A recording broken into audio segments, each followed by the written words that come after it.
So right now I'm gonna start rendering with my pastels, and I want to go in to put my outline down with pencil, and I'm gonna start drawing either with my HB or 2B pencil. I'm actually using a HB pencil, but this is the woodless pencil.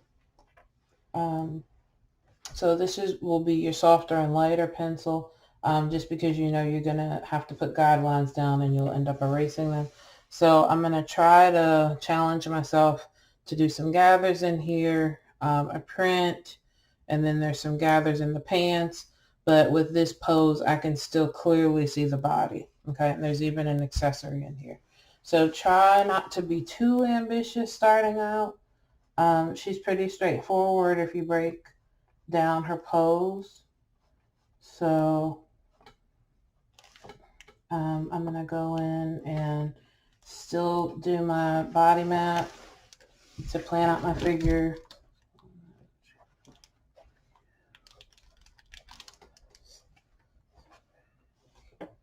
Uh, 10.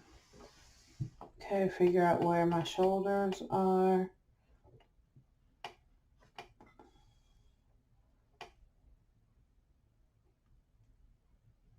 So high hip is here.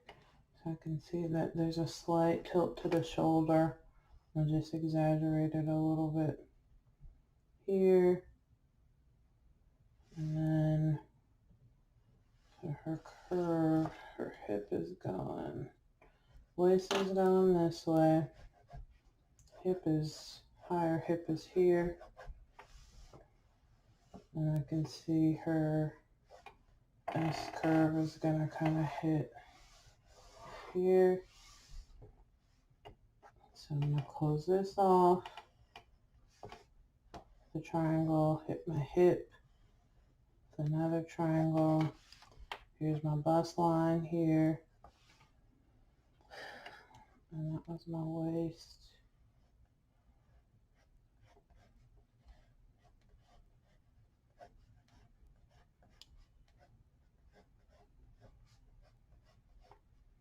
Okay, so there's my crotch. And let's see, weighted leg.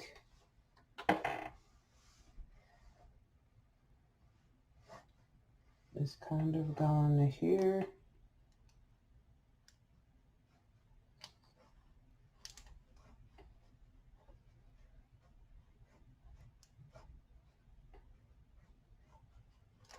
And this one in proportion is coming out here. So let's see, this knee is about here.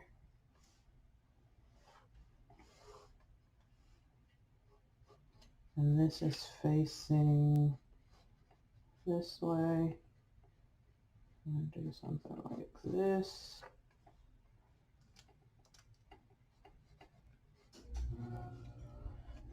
Okay, so then let's go in and put in the arms. Pretty simple. This is just kind of straightforward with a clutch. It's hitting about here.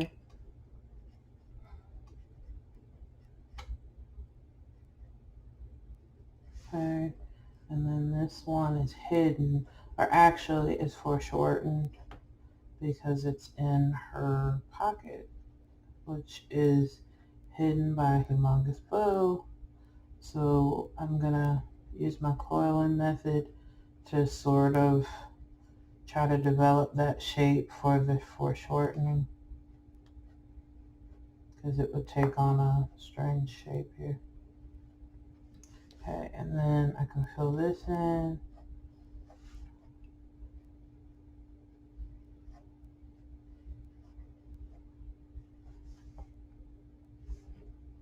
I might look a little short. Okay. And then I can go in and fill my legs in. Okay, pretty good. Here.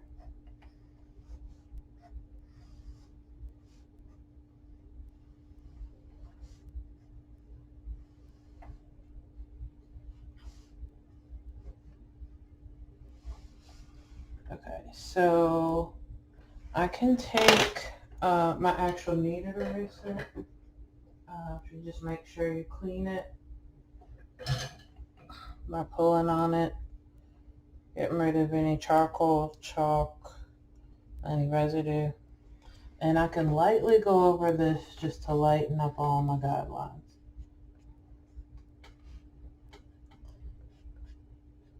Get rid of any extra lines before I go in with my color and plan out my garment. So I can just kind of lighten up my pencil guideline here.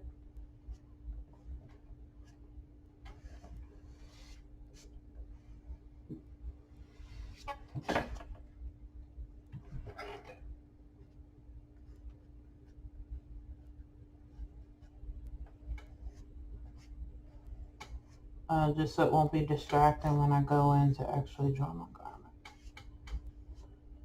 But I don't want to completely get rid of it because I want to be able to see all my landmarks for the garment. So I can still use the same pencil or go in with slightly darker. I'm going to go with my 6B pencil and start drawing an indication for my sleeve here. It's going to look like this so I can see the general round shape. It's gathered, so I'm going to suggest gathering here, and there's a blue sign here, it's a balloon sleeve, so I'm going to suggest that. This is also gathered, so I'm going to have some movement lines to suggest this ruching here, and that this is sort of wrapping around the body to about here, and this is coming from this direction, and then I have a sort of bustier top underneath that, so it's in a teardrop shape, so I know it's going to look like that, come across the body just like that. So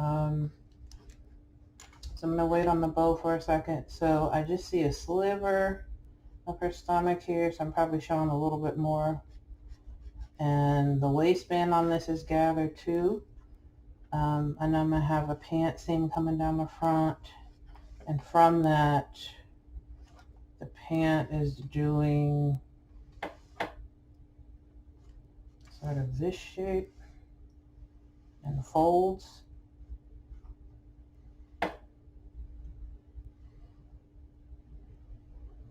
And I want to give the appearance that it's wrapping around the body, which it is. And I just want to see and keep the general direction that the folds are coming in around the body.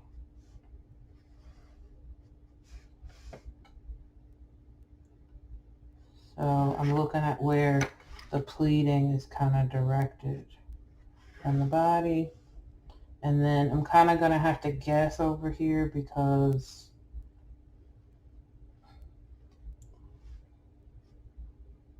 it's a little bit hard to see behind the bow.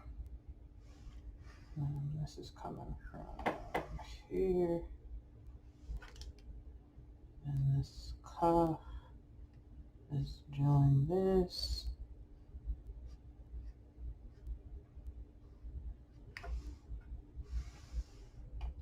And then this whole side of the pant is kind of coming here. Okay, so I know I'm not gonna, this line got a little thick here, be able to see through the cuff, so I can get rid of my little ankle here.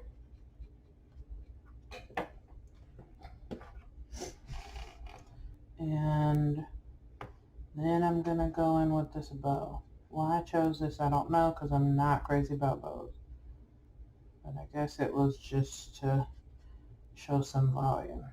Okay, so this is gonna kind of be out here. Just want to look at the general shape And I can slightly see the side of this, so I want to make it look three-dimensional. Looking at the bottom of this. This actually needs to come down a little longer because it's covering her hand. And then this one would be coming out like this.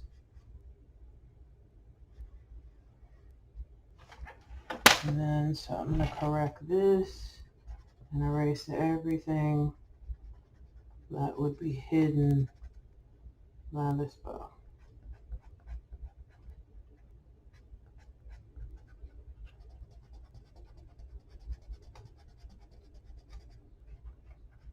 So if you're just wanting to start drawing the figure in pencil without color, that's fine. Just go in and pencil in your garment and practice looking at folds, drape, structure of garments, remembering to include your seams. Let's go in and redefine her arm here.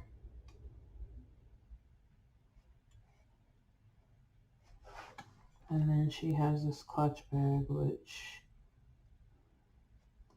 is at an angle.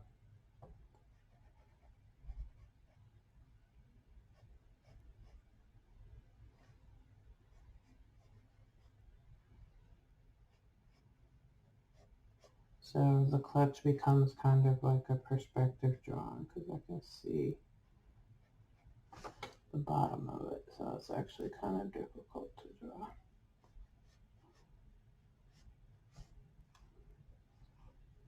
And there's a little bit of shading. So always use light to help you define your shapes.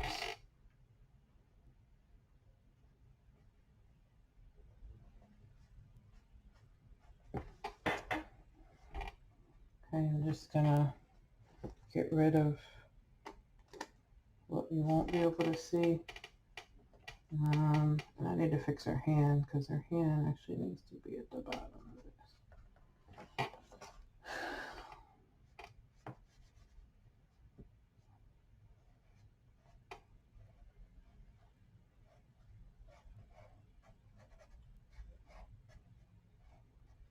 Okay, so it'd be something like that.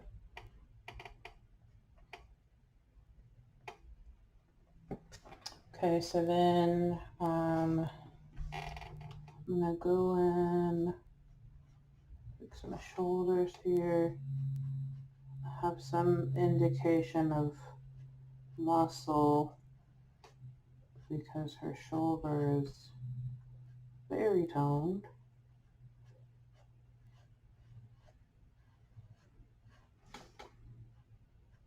And then we talked about how this was kind of foreshortened so it would take on a weird shape at the forearm.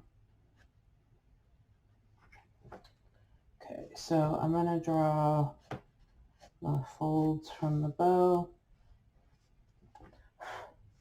and get rid of my neck guidelines and the hat. This is a challenge too. So looking at the hat's proportion, it's doing, I draw just the brim, something like this.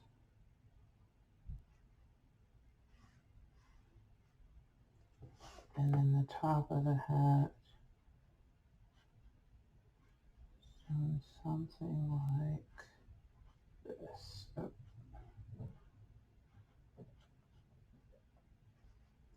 Okay, so then put her head shape in here. And the rest I can just kind of define with her hair and shade in. Her hair shape is gonna kind of do something like this. Just blocking it off.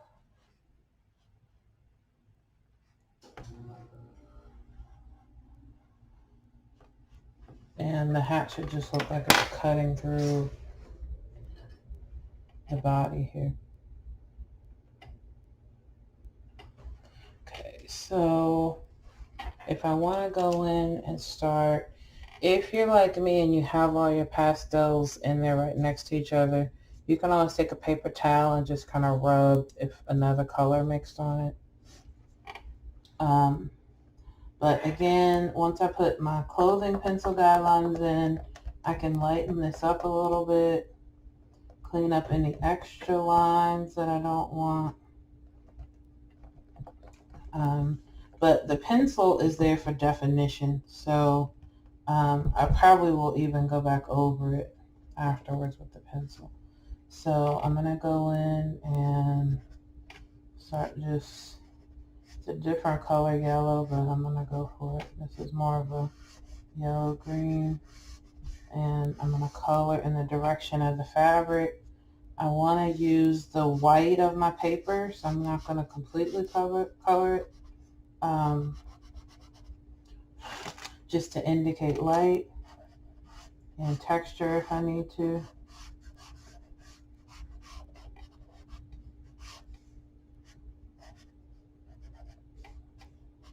And if you have a full pastel set, you can go back over it with a similar color. This is a print up here, so it's looking kind of like a starburst. So I'm just going to kind of indicate it a little bit. But I do want to use the same color because this does look kind of like a matching set. So.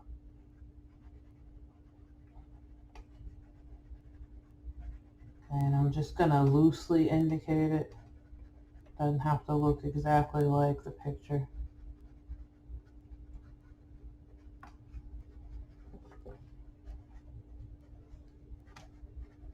And the background of my fabric is white, so again, just going to use the white of the paper.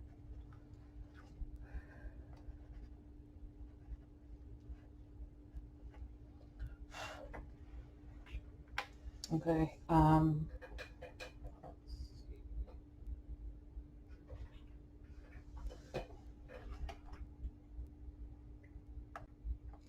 Okay, so I'm going to go ahead and put the shoe indication in here.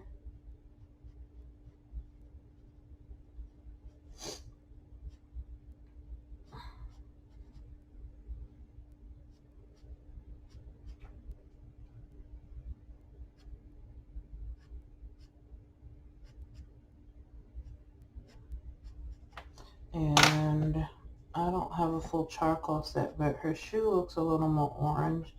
So I'm going to just stick the strap color in. And I don't have a skin color either. So you can use the bottom of your page to just kind of test out your color before you go in, because sometimes it looks way different than what you're expecting. All these are about the same color. So this is the closest thing I have to a skin color. So I'm going to go ahead and just use this so I can get a full charcoal set. So I can see, even though she has a hat on, that the light source is coming in from this way, and so this part of her face is catching light and the shoulder. So wherever it's darkest, I'm going to go in and just kind of outline to begin shading. So I know right next to the garment is going to be dark. I can see because the hat is covering this, this will be pretty dark. The inside of her arm,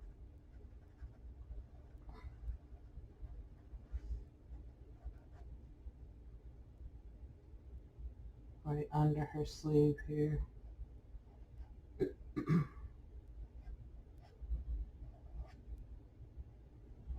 Outside of this arm is not catching much light.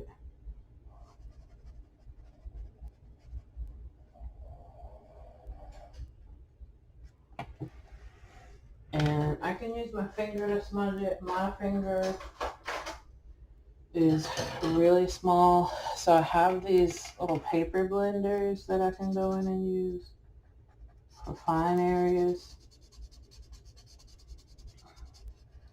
Or honestly, you can use just a cotton swab or Q-tip for the pastel. With these, once you blend in a certain color, you can kind of peel the paper off to clean it. But if you have a tiny finger, you can just use your finger. Okay, and again, we use the white of the paper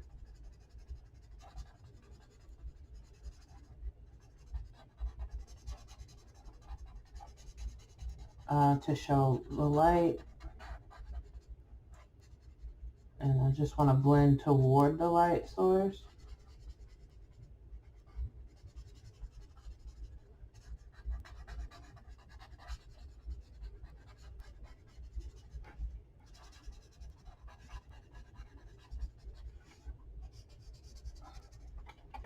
Okay, and I'm going to also go in and do her foot.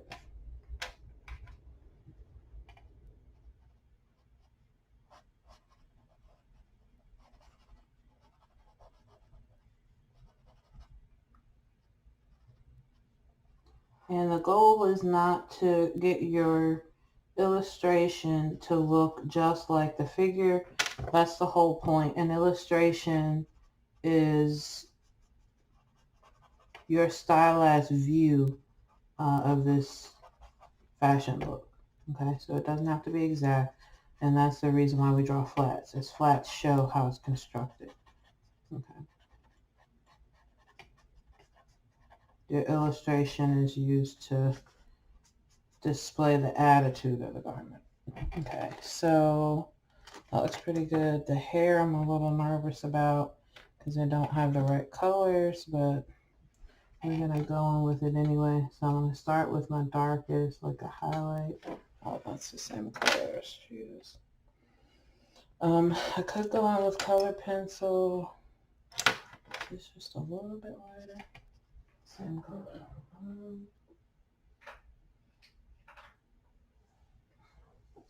Let's just for right now just keep the hair in pencil until I can get the full set. I'm gonna just kind of block it off and shade it with pencil until I can get the full set of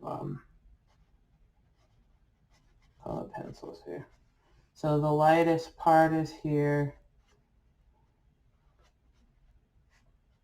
and I'm gonna just suggest, because now the pencil's more pronounced.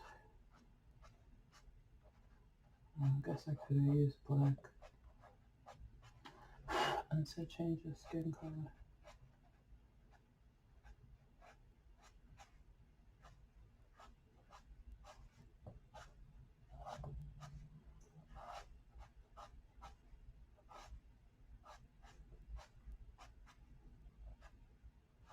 Okay, and I'm just gonna kind of suggest the shape of the hair here. And I can go in and do a little blending if I want.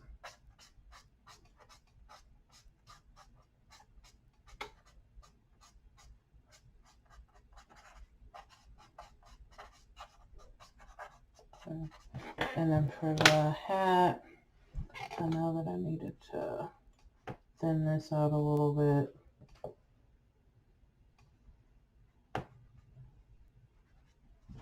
And has a little white. I'm gonna use a white. So this looks a little bit gray here.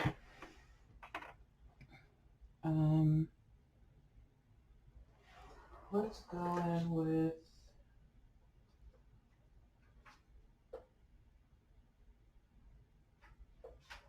a completely different color. I'm gonna go in with blue just because I have that color.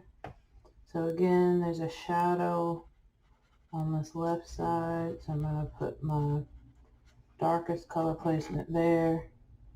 I know that there's a shadow right by her hair.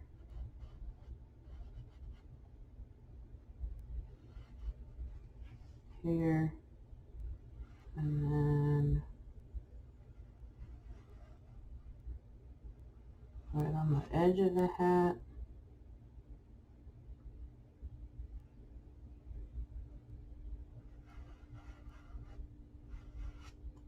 And then like right below it, this kind of spreads out this way. And just kind of loosen up. I'm getting a little, it's okay to get lost in it, but you don't want to get too lost. And then I can go in and blend a little bit and see how that's looking, or if I need to put more color in.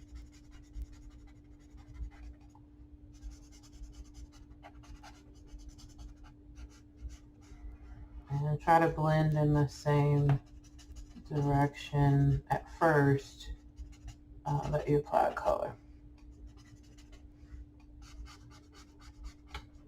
Again, with your later drawings, I'll show you how to go in, and you can even apply colored pencil for those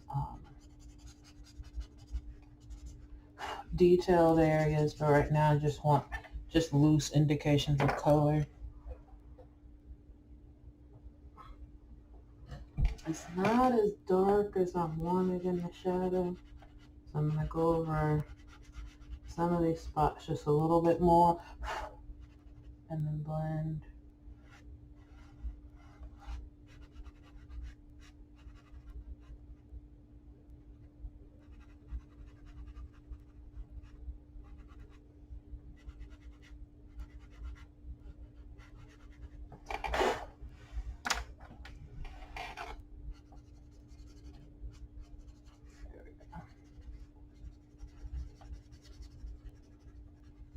But you can see I'm losing a little bit of definition with the hair. So I probably would go in with some really sharp color pencils, which I'll do in the next demo. You can also use what we call Conte crayon, which looks just like the chalk pastels, but they're a little bit harder and you're able to give more definition to what you're drawing. I just didn't want you to have to buy two mediums that were so similar. And the pastels just give you a little bit more freedom with the color. I can go ahead and do what we call some cross hatching with this. The Conte just doesn't blend as well. Okay, so this is more of like